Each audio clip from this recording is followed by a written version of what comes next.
jail a person for his sexuality or her sexuality would not be the solution in maintaining our Ghanaian family values and ensuring proper human sexual rights. Mr. Speaker, in the list, such individuals who get into our jails become worse off. Mr. Speaker, as a law student, in my final year at Makola, upon visiting in Sawom with my colleagues, it became clear that inmates were being sodomized. It became clear that people were rather getting deeper into that habit and that behavioral aspect of our culture that we dislike. I dare say, Mr. Speaker, that will be retrogressive should we insist as a House on a third reading with these incarceration provisions in the bill. Well, quite surprisingly, the sponsors of the bill were not opposed to this. They actually lent their support to this motion. We first heard from the minority chief whip, Gavin Kwame Agboja, who raised some issues with the points that had been canvassed by the deputy majority leader. My colleague, yes. In fact, there's no argument against the second consideration stage. However, Mr. Speaker, I must say my colleague is abusing Order 171 because, Mr. Speaker, the last time he took to the floor for almost 1 hour and made the same argument, and then we ended up voting.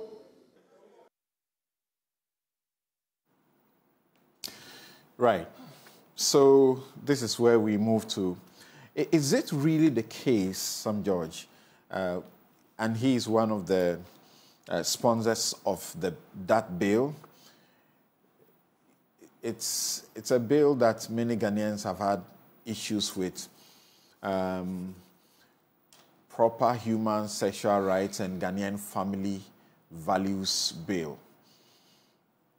And I just want to get to the end of it and also indicate the sponsors. Okay, I'm losing that. I'll get back to it.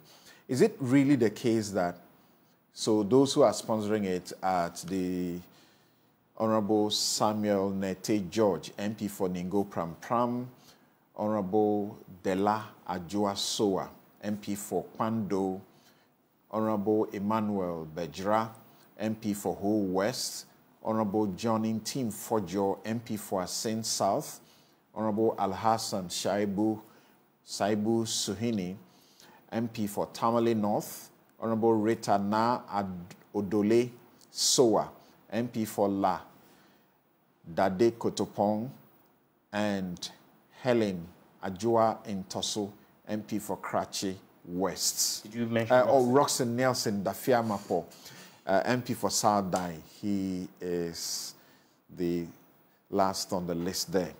Is it really the case that this bill would have passed this week, but for the Afenyomakin's motion that arrested the process? Well, the parliamentary process was in play. After we had finished consideration, the draft person had to do a cleaned up version, which I have here. And once that was done, the next step was the third reading. However, when you look at what the draft person has done, if there are any issues, because the draft person have basically incorporated all we did during the consideration stage, if there are any issues, you could arrest the process. And so we as sponsors had indicated to the Speaker, and I have the order paper addendum 2 here, which is for Thursday, 15 February 2024. And you can look through, you see the amendments by Honorable Afenyomakin. But if you scroll through, you also see amendments by myself, yes. Samuel Nate George. Okay. I had a number of amendments that I had also indicated to the Speaker from on the addendum 2 paper that we're going to be filing. Because, for example, meaning it was not the fact that Afenyo stepped in, No. that you would have stepped in anyway. Without Afenyo, we would have stepped in. And that's why when he moved his motion, we had a sponsor of the bill, Honorable Emmanuel Kwesi Bedzwa, second the motion. Because we as sponsors had critical things we needed to deal with. For example, we had deleted proper and Ghanaian from the title of the bill. That's right. And so the bill is now Human Sexual Rights and Family Values Bill. However, when you go through what the draft persons had submitted, clause 3, prohibition against subverting Ghanaian family values. So Ghanaian still repeats itself. So you see there are places, human sexual rights and Ghanaian family values in clause 2. And this is in respect of the advice by the Attorney General, absolutely, right? That every bill that becomes law passed by the Parliament of Ghana is Ghanaian. So there is no, it's superfluous to have Ghanaian in the title, which we agreed to. So there are all of these little cleanups we wanted to do. For example, I think that even one of the punishments for persons who broadcast, or in fact, it is the prohibition of propaganda of, promotion of, and advocacy for activities. Which section is this? This is 10. Section 10, okay, yes. Go ahead. And this is of the cleaned up. I don't know if you are looking at the old one. All right. But I think in the old one it will be 12. All right. But in this one it's 10. Prohibition of propaganda of, promotion of, and advocacy for activities prohibited under this act. If you look at 10(1)(b. Yes, it's in 12 in the old one. It's in 12 in the old one. It says imprisonment of not less than 5 years and not more than 10 years. But I had moved a motion on the floor, which was approved by the House, an amendment, which was approved by the House, to drop this from 5 years minimum to 10 years maximum to 3 years minimum, 5 years maximum. But that has not reflected in this final. So those are some of the things we were arresting the third reading from going ahead to just clean up this. The Honorable Bernard Ahiafo, ranking member, had something on unincorporated bodies and the directors, the liability for them. That if it is established that a director had no knowledge of the activity of the platform, you didn't have to necessarily place that person in a position to bear liability. And this is in conformity with the Companies Act. So we just had a few of these cleanups. Then Afenyo, the Honorable Afenyo Markin, my very good friend and big brother, Deputy Majority Leader, came in with his amendments as well. Okay. I mean, these amendments he had at this earlier. Third reading, yes, it is open to all members of Parliament that if you had some input to make, you could bring it in at the third reading. No, the third reading is actually procedural. If the Speaker had completed with his statement and asked all those in favor to say aye, once that was done, that is it. So that's why we had to arrest the third reading and do a second consideration, because all your inputs are supposed to be done at the consideration stage. But the standing orders allow that after consideration, when the cleaned up version is brought, people may still have a few issues. You can arrest the third reading and go back for a second consideration. That's right. So Afenyo's motion was to ask the Speaker to admit a second consideration of the bill. Right. Now, if you read our standing orders, I think it is order 171, 171, 1. It says that you need to arrest it and then have a second consideration. Now, in 1714, you need to explain to the Speaker, are you asking for a second consideration of the entire bill or portions of the bill? So those were the debates we had and said, look, there are specific amendments, so it can't be to the entire bill. So it is to the specific amendments. And then we went into that, and Afenyo was asked to then start moving his amendments. He moved the first one. And basically, if you read his amendments, about 13 of them, quite a number of them are the same. Basically asking for all custodial sentences to be replaced by community service. I have taken my time to read his amendments. We did the first one to clause 4. He espoused sound reasons why he thinks that we should do that. I countered with my own understanding. The House was asked to take a vote, and the House sided with my logic and reasoning. And so we proceeded along that line. And I believe that it will replicate itself with all the other instances.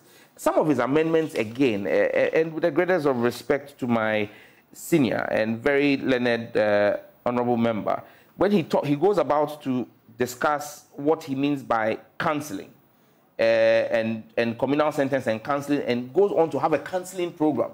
he must have set his mind to the fact that this is a private member's bill. Because when you set up a counseling program in the manner in which he is setting it up, okay, where it must be administered by the Attorney General's office, and then he goes on to list people who will form the counseling panel. Who's going to pay for this? This will definitely attract costs to the consolidated fund. And that cannot be as part of a private member's bill. So if he has any... It will be the basis for the president to reject assenting to... I don't want to believe that this is an invitation to a trap, to entrapment, to get us to accept something that will form the basis for a future denial of accession to the bill when passed by Parliament. But I think that it's a fine idea. The bill can pass. He can then, when the bill passes and it becomes law, is accented, the Attorney General, through government, can bring an amendment to the bill to introduce these things which would then impose a cost on the consolidated fund. That will be at the expense of the government. That will no longer be with us as private members. But as private members, we are limited in what we can do. Okay. So here, yes, you admit that he's making sound inputs to reform this bill. But your fear is that it will levy a charge on the consolidated fund. That's not what I've said. And because of that, it may not be approved by the president. That's not what I've said, Samson. I've said two things. You've taken the second one and assumed that's to be everything. That is respect of the composition of the counseling panel. That's right. That's the second part. Which you agree with. Which I say that if you want... I don't agree. I'm saying that it is sound logic. I will not sit here and say that my learned senior has espoused logic that is not sound. I want to believe that he's training and learning. Okay, but he has good basis for it. I mean, yeah, he's got good basis. It's democratic right. It doesn't mean I agree with it. But I'm saying that even if he wants to explore that, there's a different route for that. But his amendments are twofold. There is that, and then there is the non-custodial sentence. Right. On the non-custodial sentences, I don't agree with him whatsoever. He gives a basis. You don't agree with the basis. In fact, Number one, he says that when you look at our prisons, yes, and for those of us who have the benefit of being told the stories of the prisons, that sodomy is something that is high there. Yes. People get there and these things get bad. Yes. So if you are going to put someone at such a place, is it not better to give them something else to suffer, to make a payment or do community service, rather than throw them into a place where there is the propensity to even continue, the thing you don't want? Okay, there are 4 responses to that. The first one is, and I quote Afenyo, I support the non-criminalization of LGBTQ persons. The position of the Catholic Church is clear on it, and he espouses his position as a devout Catholic. Well, the Pope, who is the head of the Catholic Church, made this subsequent to his declaration on blessing of same-sex marriages. He said, the critics of my declaration belong to small ideological groups, except Africans, whom are a separate case, because for them, and this is a quote from the Pope, homosexuality is something bad from a cultural point of view, and they don't tolerate it. And so even the Pope has respected African cultural values in respect of his directive of blessing of same-sex marriages. So, again... And it's clear, yes, that the Catholic Bishop Conferences, Africa-wide, have said they will not total rejection. Absolutely. Okay. And that's why I'm establishing that, one, I mean, you cannot approbate and reprobate. You can't claim to be a devout Catholic and take a position counter to what the Catholic Church is taking on the position of what this is. Now, 2, if you are going how is the position counter to what the Catholic Church's position is? The Catholic Church's position is that hates the sin and not the sinner. Yes. Find a way to reform them, but don't punish, sort of want to kill them because they are doing the Catholic wrong. Bishops' Conference of Ghana have stated that when it comes to punishment, that is not their forte. That is the forte of Parliament. It is for Parliament to take a decision on that, and that is what Parliament is doing. They have not said to us that don't enact a law. They, as clergymen, deal with morality and deal with the person. They said they hate the sin, not the sinner. We don't hate the person. we are offended by our laws, are being offended by the act. And that's why we're not criminalizing the person, we are criminalizing the act. If you choose to go and conduct a criminalized act, you pay the consequence. And you see... An act which is behavioral according to Afenyo-Markin. Again, that is not backed by science. How can you take it away from... The claim that homosexuality is behavioral, as espoused by my learned colleague, is not backed by science and fact. It's merely an opinion, okay, and one that I will call emotional, okay, but it is not backed by the science. The science and the fact establish the fact that homosexuality is not behavioral, and I can take anybody on that debate. But you see, when he makes the argument of his visit as a final year law student to Nsawam, then why are we jailing young men for 20 years for stealing a bundle of plantain? Is there no evidence that people who carried out petty theft go into our jails and come out as parts or parts of organized armed robbery gangs, that people get hardened in jail? Are we not still jailing people for petty crimes? So again, I keep saying that if you want to be objective, you cannot be selective in your objectivity, with the greatest of respect to any of the proponents of this objectivity. His counter to this is equally formidable. That not too long ago, Parliament, passed a law for plea bargaining, so that people who do certain wrongs, financial crimes, whatever they are given the opportunity to pay and not go to jail. Then he brings to your attention again that Cabinet has actually been working on, or is almost done with, a bill for non-custodial sentence. And we have, as a country, been clamoring for non-custodial sentence for many years now. This is where we have gotten to. There was a bill which has been dusted and is being done again. And in fact, Francis Xavier Sosu believes that the government is delaying with it. So he has decided to sponsor a private member's bill to pass a non-custodial sentencing act, so that we don't put people in jail when we can put them to work as punishment.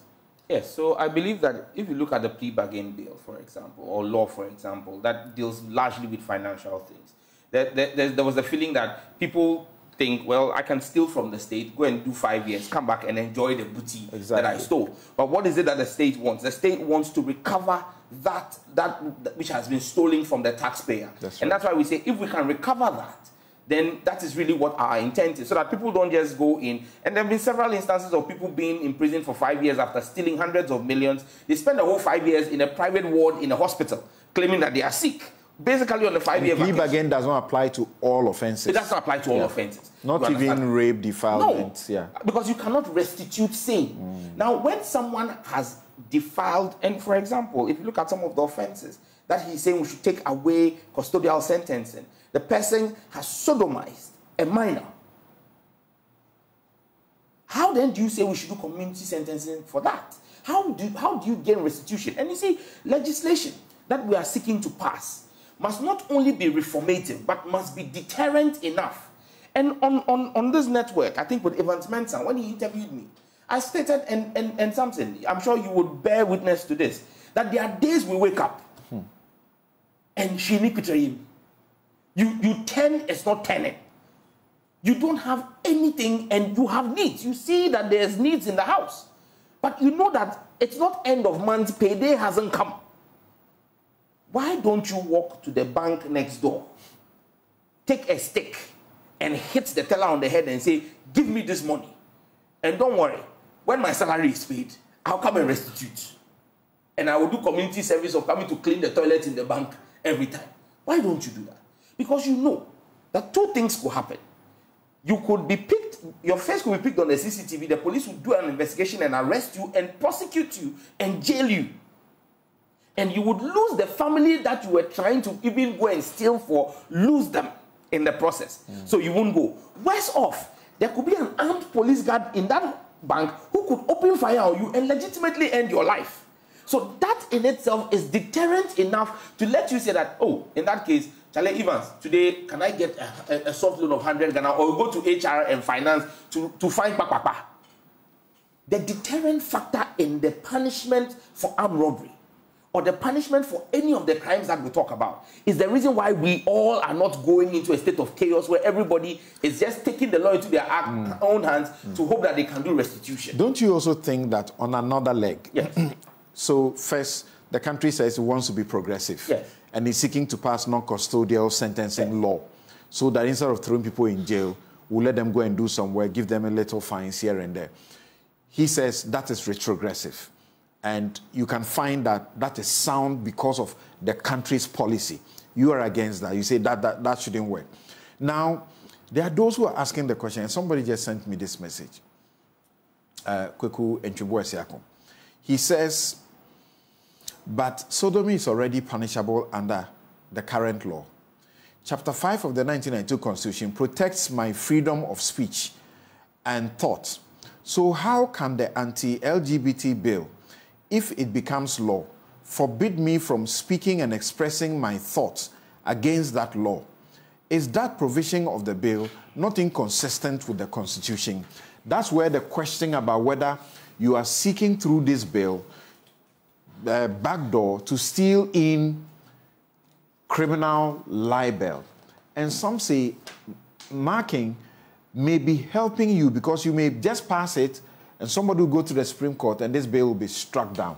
And we have seen some of that happen. Laws are passed, the Supreme Court strikes them down. Samson, I would love if Kweku or anybody can establish for me what part of this bill that I hold. Just read what phrase in the bill even remotely suggests the introduction of criminal libel. And on the first point you made, there is no country in the world, even those who are so progressive and have introduced non-custodial sentencing, who have scrapped custodial sentencing. No country in the world has scrapped custodial sentencing altogether. The best you can have is both running simultaneously, but then they have offenses for which custodial sentencing is a must. In this case, we are offering custodial sentencing, fines, or both at the discretion of the judge and based on the facts presented. You say I should show you where what part of the bill there's something that will suggest criminal libel. Yes, please. The very provision that you read earlier, which is still in 12 on my 12, yeah, 10 in the new bill. Prohibition of propaganda. Yes. Of promotion of an advocacy for activities prohibited under this act. Yes. A person who, through media, technological platform, technological account, or any other means, produces, procures, markets, broadcasts, disseminates, publishes, or distributes, or uses an electronic device, the internet service, a film, or any other device capable of electronic storage or transmission to produce, procure, market, broadcast, disseminate, publish, or distribute a material for purposes of promoting an activity prohibited under this act, commits an offense and is liable on summary conviction to a term of imprisonment not less than 5 years and not more than 10 years. Yes. So 10.1, which is what, or 12.1 per the old bill, says that if you do any of those things relative to an activity that is prohibited under this act. Now, what have been prohibited under this act? That is spelled out. LGBTQ. Absolutely. Now, Samson, and that is not contrary to our constitution. So there can be discussions on this media. So long as you do editorials. You do editorials. Good. You can do an editorial on money laundering. But your editorial will not end up promoting money laundering. Why? Money laundering has been designated as a criminal offense in this country. You can do an editorial on holding religious views, but you would stop short of having an editorial that promotes extreme religious views, jihad or crusades. Okay. By anything. I think you're marking joints, but tell me, so give me a third example. Yes. And that example should be how, as a media person, yes, I can have a discussion on LGBTQ when this becomes law, yes, without getting into trouble. So 2 says a person who engages in or participates in an activity that promotes or supports sympathy for. So those have been changed. Sympathy for what it reads now for you. Change of public opinion. That has been changed. So it says a person who engages in, participates in, promotes or supports an act prohibited under this act. So sympathy for has been taken up because, again, in the consultation with the committees, we realize that that is subjective. Changing public opinion. And then B, aimed at changing public opinion towards an act prohibited under this act. So, for example, the Vigilantism Act. I, as a victim at IRSO West Wuogon, would love to have private security that would protect me from possible state actors. But the law we passed in Parliament has prohibited me from having any such macho men around me going into an election. I cannot, for the one, and you will not give me a platform to come and sit here and advocate for the preponderance of macho men in our elections. Why? Because even though I may choose to say that that is my wish, the state has passed a law against it. So something you can engage in academic discourse. And I'll give you a typical example. Evans interviewed me on PMA, on I think the news, the main news. But before he interviewed me, he interviewed a spokesperson for a group called Rectify Plus or something, which is an LGBTQ advocacy group in this country. This was in June last year. Now, when he put me on, the first thing I said to him was, Evans, what you have just done will make your network and you yourself liable for falling under then 12.1, now 10.1 of this bill. And he asked me why. I said, you asked them questions about their activities. Fair. But then they now told you that June was Pride Month. Then you then decided to ask them to outline the activities that that group was carrying out in support of LGBTQ in the course of the month. So then you give them a platform to say, on Tuesday, 7th June, we'll be doing this activity here. On Wednesday, this. Now, that is promotion of an activity that is criminal under this act. So that is a place where your editorial policy would draw a line. Because the same way you won't allow me come and sit here and say that, look, I can show you how to launder money using a boutique. You will stop me immediately.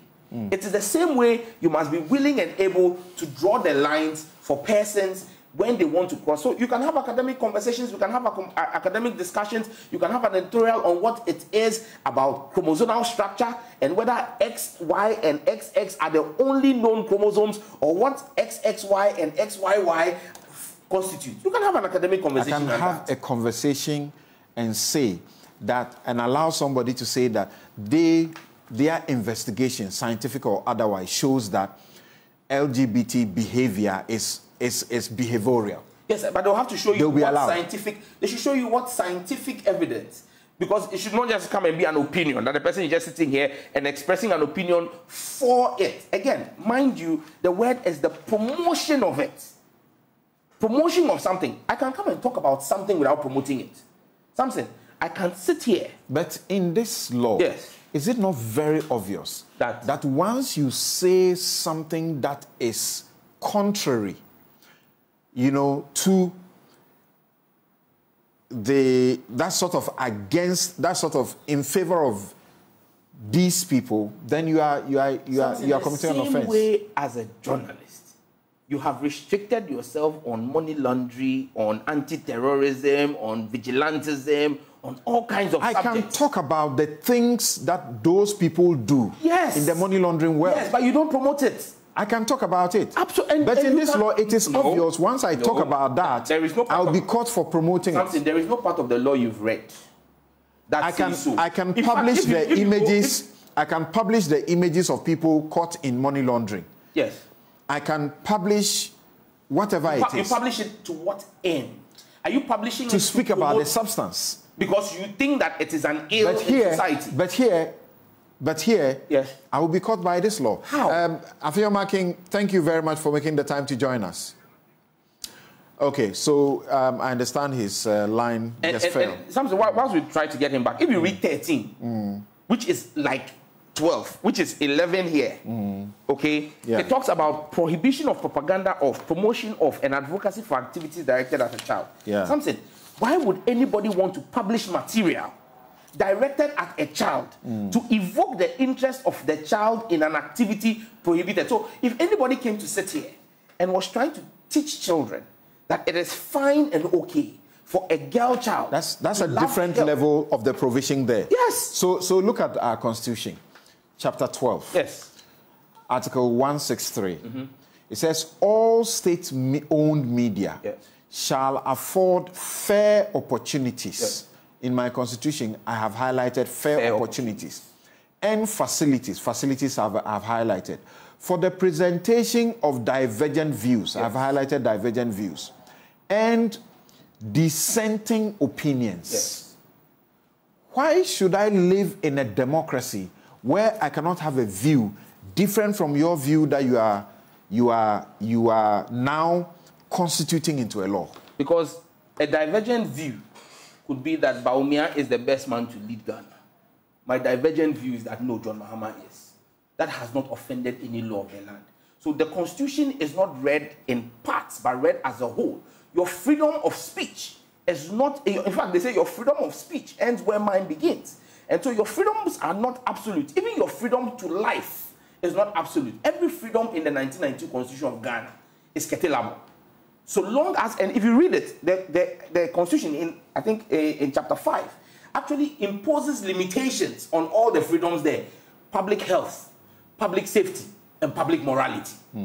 These are the three bases. Now, are you telling me that anybody who comes to sit here to exercise a freedom of telling men to sleep with men, or women to sleep with women, or that a child can change their gender, even at the time when they don't know what its implications are, you tell me that that is not a fetter to our public morality? You are saying that with this law, if it's this bill, if it is passed, I can discuss what goes into lesbianism. Absolutely. I can discuss what forms of queer, the LGBTQ, what they stand for. It's I can discuss them. Exercise, but and I will not be held for promoting it. You cannot proceed into promoting it. And something, you are an officer of the court. No, my understanding of law. My understanding of law is that to say you are promoting something is not exactly to say go and do it.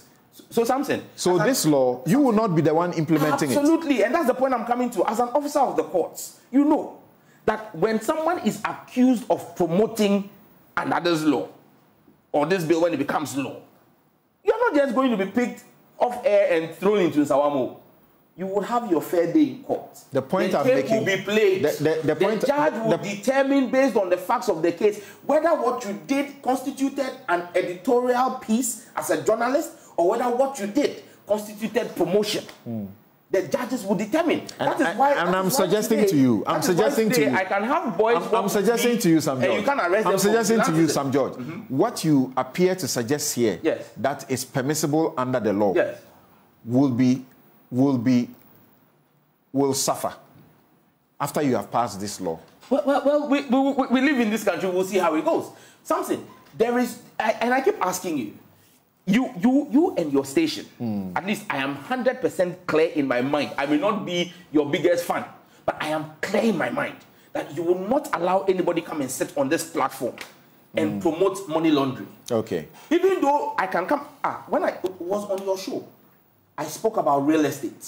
That's right. And how real estate... They came after you. Yes. For speaking the truth. And we saw how that ended. You get it. But it was on this show.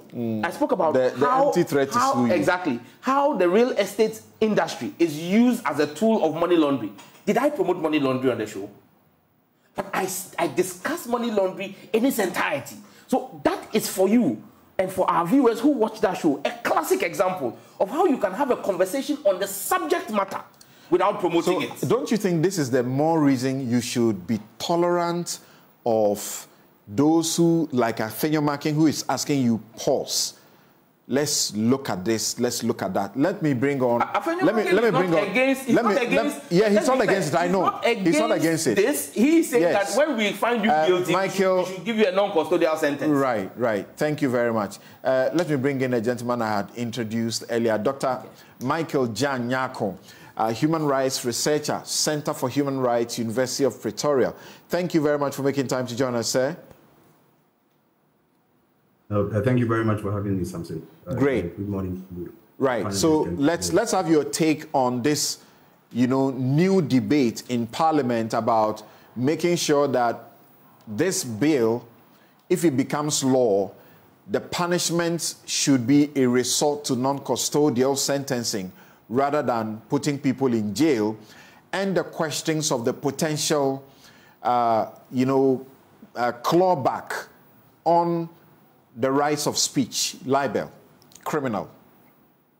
Yeah, no, thank you very much, Samson. And I think for me, my opposition to the bill goes fundamentally to the bill itself, the whole of the bill, not just the recent suggestions by the Honorable Akinyo-Markins that there should be non-custodial sentences. Okay. And my opposition to the bill stems from what, in my considered opinion, what a democracy should encompass. For instance, does a democracy envisage the possibility of protecting the rights of a minority, no matter how unpopular their conduct or views may be? And I think that a democracy should be that inclusive to encompass the views of a multitude of individuals, groups, and communities that other people might disagree with. And it's okay to disagree with such views or conduct. But the idea that because you disagree with the particular view, then people should suffer criminal consequences for it, that I think is completely overbroad. It's something that a democracy should not admit of. And that if you disagree with LGBT rights because of your religion, that's fair enough. That you should have the right to, as a religious person, say I disagree with it. I will protect your right to say that. But that you do not reserve the right to tell people that because I have a religious disagreement to your lifestyle, assuming without admitting that, even if you were supposed to, you were to admit that, there is no genetic connection to being a sexual minority, or that it's just a choice that you make, that your religious views are not incongruent with that particular choice, and therefore a person must go to jail for it. That, I think, is a very thorny issue. It's going to the extreme ends, and it's something that must be avoided in a democracy, that we might create spaces for disagreements. The arguments, Doc, have been made, for example, that yes, they are seeking to protect our African values, but we don't know of an African country where, for example, incest or adultery is a crime. But all the African religions and Christianity, Islam, all frown on adultery and incest. But these are not crimes. Will it not be overstretching the argument when we put this question to the sponsors of this bill, that it is not everything under the sun that you can legislate against? No, I perfectly agree with you. I mean, I think there's room for moral disapproval. I mean, you can have moral disapproval of something without wanting to criminally punish people for it. I mean, there are many things in our society that people morally disapprove of. I mean, people might disapprove of smoking, for instance, or drinking, consuming alcohol. But to the extent that you would say that because I have a moral disagreement to that particular conduct, then the person should be criminally liable, or, in this instance, even, advocacy for change of that position is being deemed to be a criminal offense. I think that will create a very dangerous precedent. There really is there are a lot of countries around us. I mean, there's Benin, there's Ivory Coast. There are many West African countries where there has been never any criminalization of even sodomy or any gay rights, for instance. And there's no controversy. There's no overflow of unwanted activities on the streets.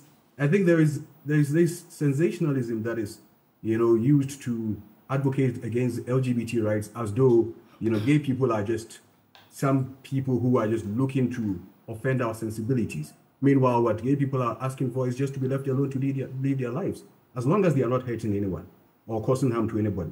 And I mean, I understand there is sometimes a conflation with the rights of children and the grooming of children and all of that. And that is perfectly criminalized in many countries. And that's okay. That child sexual exploitation is one issue.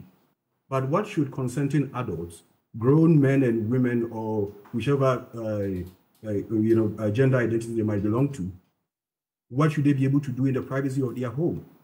And as to the conversation around children, I think there are very legitimate arguments that you can have around children's rights and recruitment of children and all of that. But I have a very principled stand against criminalizing consenting adults in what they do in the privacy of their homes.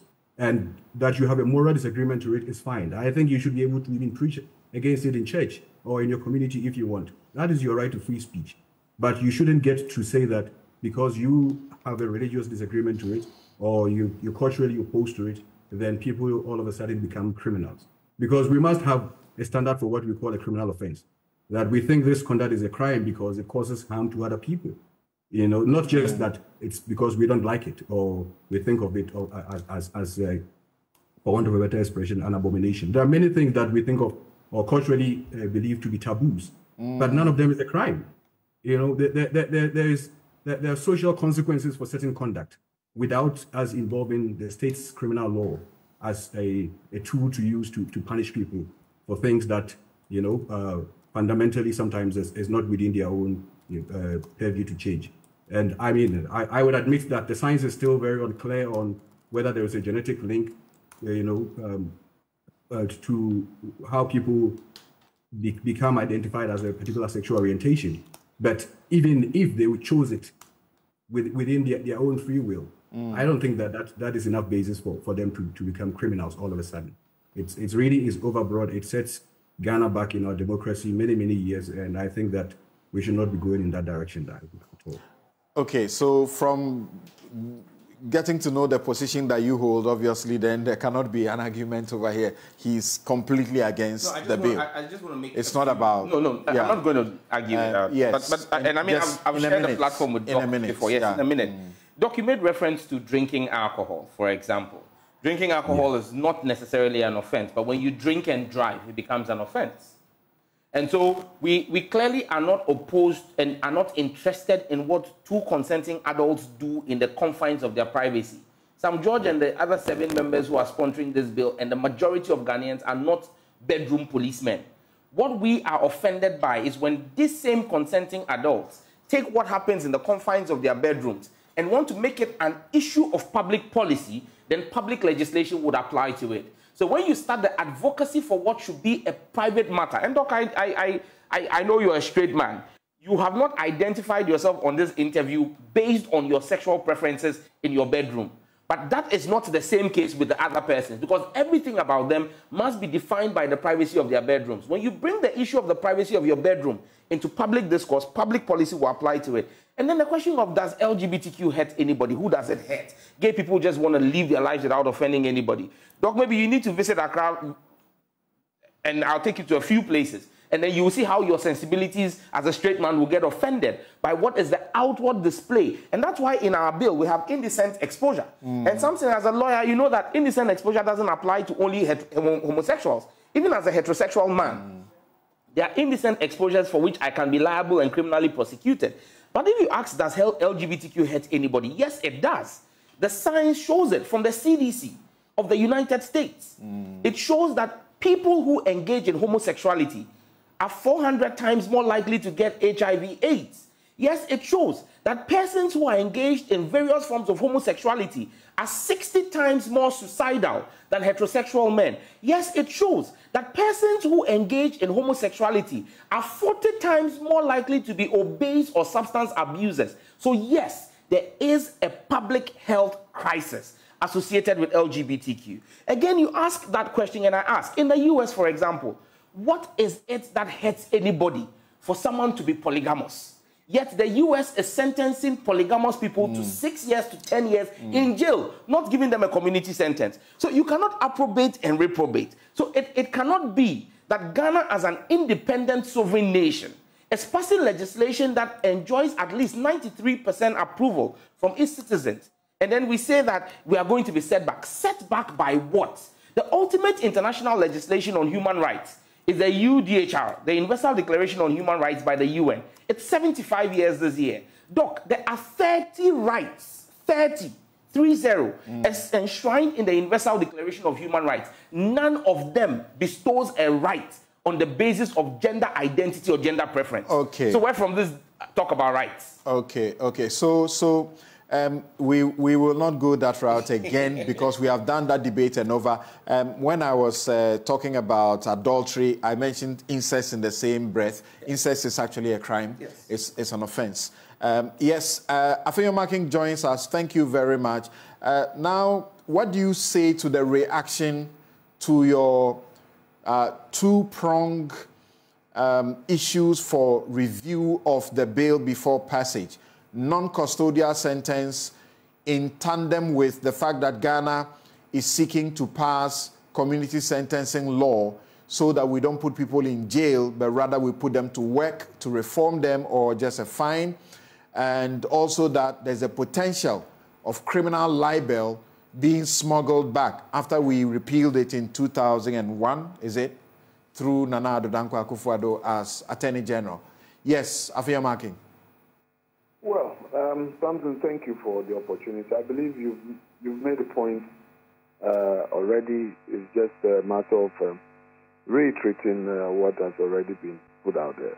So first of all, as we all know, we are doing some judicial reforms, and as part of the reform, the regime of custodial sentencing is being done away with.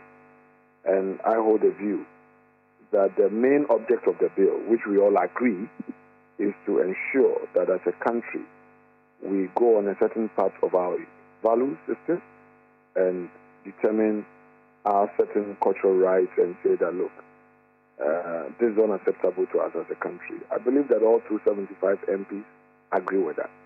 But the question is, how do you deal with it? Is the solution in incarceration? I say no. Something perhaps, if we relate to some of these things, we may get the import of it. Perhaps, I mean, when you and I were growing up, we had fathers who were very, very rigid, very regimental, strict. If you misbehave at home, you expect to be caned. And that is how the fear factor, prevented us from acting in a certain way. But today, again, you and I know that our children, we cannot use the cane to deter them. They will get worse. And I have teenage kids, and I know that joining with them gives me results than taking the cane. So, question, if we go to Nsawam prison today and interview the prison officers on this incident of sodomy and same-sex things or gayism in there, isn't it trite that people get rather exposed to it there more in our prison? And something I know that at Ghana Law School, every year, maybe now they've stopped, but in our time, we were there at Nsawam, and I believe you've also been there, when as a part of your studies. The stories were told about the same-sex situation. It gets worse over there. So, if the aim... Sponsors like Sam George don't deny that fact. Pardon? Sponsors of the bill like Sam George don't deny that fact. Very well, very well. So, if we want to correct a challenge in society, if we want to reform, if we want to rehabilitate, should we throw them into jail? Again, the state of our prison. Some other jurisdictions have prisons, but the prisons that they have there, the conditions of those prisons, the facilities they have, and all, allow for reform. The prisons they have are proper correctional centers. In our prison, in Ghana, Winneba Prison, Sekondi Takoradi Prison, Nsawam Prison, Tamale Prisons, can we find facilities there to correct people? So I dare say that those in that situation will be worse off, and society will not benefit. You can take the ultra-conservative approach, say that punish him, deal with him. But I'm saying that as parents, the deal with him approach will not serve our purpose in our various homes today, as prevailed 20, 30 years ago, where your mother will shout and, you'll be shaken, where your mother would yell at you, insult you, and it would create that fear. Today, if you shout on a child, today, if you insult a child, trust me, you are pushing your child into a panic attack situation. You are traumatizing the child because of the environment. It's not the same. So I am taking this very middle position, this right approach. That, okay, colleagues, we are together in this, protecting our family values, protecting our values as a country. We are saying that same. Okay. However, let's do this. All right. Now let's go to the second leg of the argument, which you had already put across, the criminal libel issue. You read the provision on promotion, advocacy, and all that. But I don't think I appreciated the metaphor in the submission of my respected colleague when he sought to relate it to money laundering, and that if you are a media house and you promote money laundering, but that's not an issue. In the money laundering, that's a secondary offense. You would have committed a predicate offense of stealing and all that, or getting involved in drugs and all that, and you want to hide the tainted income or money that you've gotten.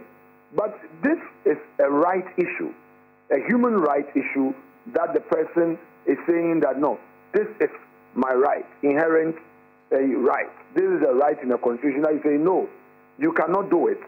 It's your right, though, but we want to say that you cannot do it. We cannot allow excesses of behavior, so we are limiting you.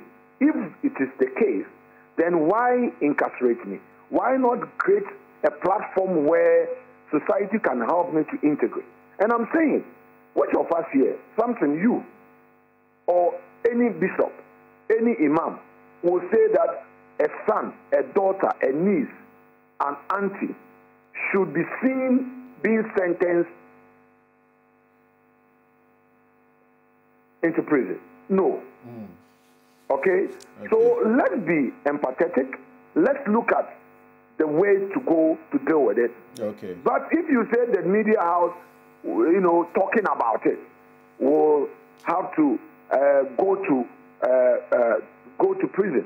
The media house, the individual who may be discussing this subject matter or wearing a T-shirt or writing about it because it is deemed to be advocacy in a democracy, that person should be tried. And perhaps if you go and meet a very conservative judge, it says that go to jail, get a maximum sentence. Right. Meanwhile, we repealed our law and said that, look, when a journalist, when a media practitioner is in a situation like this, you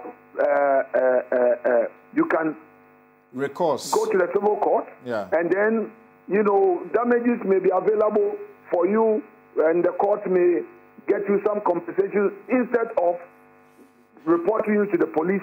Unfortunately, and the police saying that you are being prosecuted. Unfortunately, Afenya Markin, we are still using the fear and alarm law to deal with journalists, and we are still using also the Communications Act, the provisions there, also to deal with journalists for publishing false information criminally, which we should look at. But my question to you finally will be this.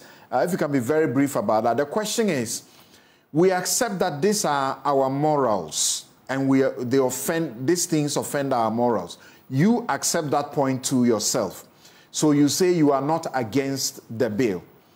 So, like I was trying to make the example, even though in our religious groupings and even our traditional whatever, we hate and we don't like adultery. It's morally reprehensible. We have not legislated against it. If someone has sex with their cousin, for example, it is not caught by any law in Ghana. But because we say we don't want incestuous relations, we have used the law to criminalize incest, for example. So what is wrong? And if you committed if you were caught in an incestuous relationship, you could be going to jail for 25 years. Why are you saying this should be different? No, but something, what you've forgotten is that ab initio, there were arguments that this law in itself is even needless because we have sufficient provisions in our law books that, prohibit all these acts. You remember that in laws that we inherited, from our colonial masters, frown on this gayism and all, that you are not supposed to do this and that. And yet the respondent said, look, that notwithstanding, we want clarity, let us legislate on it. If those laws exist and criminalize it, and those laws would lead to incarceration, that was for yesterday. Today, if you ask me what my views are, I'll say that for such situations, criminalizing and incarceration will not give us a solution. All right. Thank you very much. Yes, incarceration will not be the appropriate thing. Okay, so I get it. You have clearly explained that. We are run out of time. I'm very sorry about this. Thank you all very much for your contributions on this subject matter. It is one of the subject matters that, if you allow, we will discuss for the entire show period or duration. Thank you to Dr. Michael Jan Nyako, Human Rights Researcher, Center for Human Rights, University of Pretoria. He is completely against the law, not about the sentence regime and the forms that Afenyo rather wants it to take, non-custodial. And Afenyo Marking is Deputy Majority Leader. He's moved that motion that Sam George says they would have actually arrested the process to make some corrections anyway. Sam George is MP Ningo Prampram, and thank you so very much. You are, do you say Ranking Communications? Deputy Ranking Communications Subcommittee of Parliament. Thank you very much for your time. We'll be right back to ask how we spent $5 million United States dollars when we exited just at the beginning stages of the AFCON.